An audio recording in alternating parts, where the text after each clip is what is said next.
Guys, basic trading lang tayo. Tuturo ko lang sa inyo kung paano mag-check ng trade pitch sa late machine.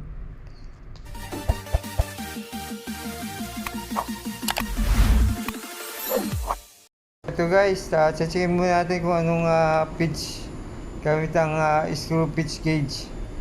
So yan, ang gauge niya is 2.5. So saktong-sakto, 2.5. Kung makita mo yung ibang gauge, iba. Ito lang talaga 2.5 siya.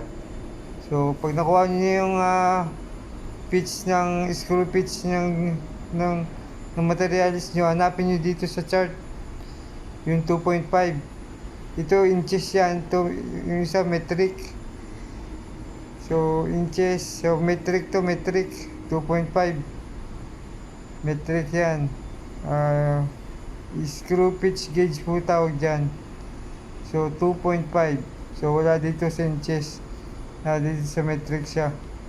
So yan. So yan po yung 2.5. So pagtatapat-tapatin lang natin yung yung pagbabasa niyan. For example ito E6 yan, di ba? E6 ito yan, E number 6. Patapos sa E6 yan. Then next ay G2 dito yung G2 yan, G tsaka 2 yan, G2.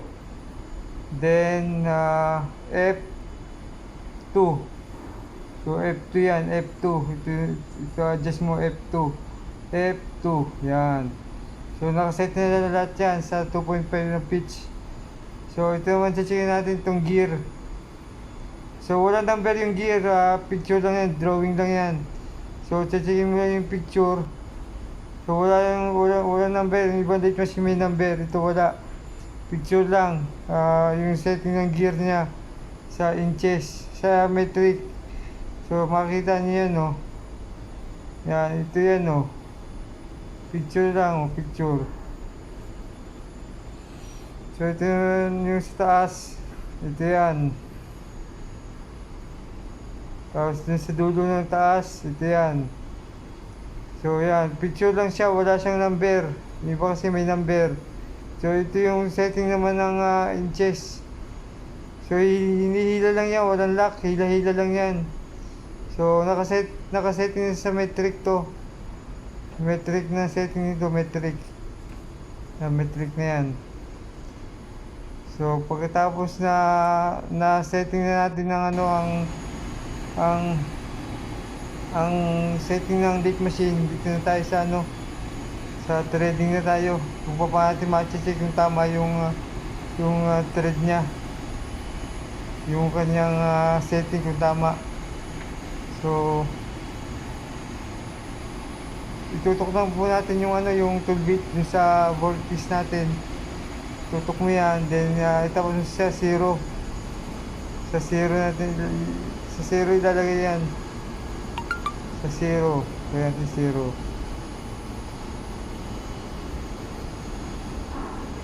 0, 0, 0, 0, 0, kaya natin 0. Pag nailagay niya yan, 0 na, 0.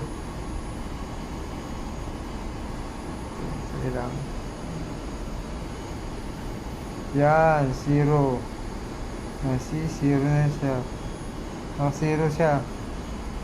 Then, ito, yan, setting ng trading siya, automatic yun. So, sa trade tayo, then ito yung lever ng ng trading. Pag ginawa mo siya, magta-trade na siya. So, tapos natin, magta-trade na tayo ngayon. Yan. Papakain na tayo ng ng 0.05. 0.05. Pakain na tayo. Para ma-check natin kung tama yung pitch na. So yun na. Yun na. Tatakbo na siya, oh. So yun na. Kumakain na siya. So dyan makikita mo kung tama yung adjust ng setting ng thread. So kapag naayos nyo yung adjustment ng pitch ng thread niya, pwede na kayo magtuloy-tuloy. So makita nyo, yan, tapat natin. O yan, see? 0-0 siya. So ganun lang po ang mag-check ng ano ng pitch bago kayo mag-start. Checkin nyo muna kung tama yung pitch ng setting ng lathe machine nyo.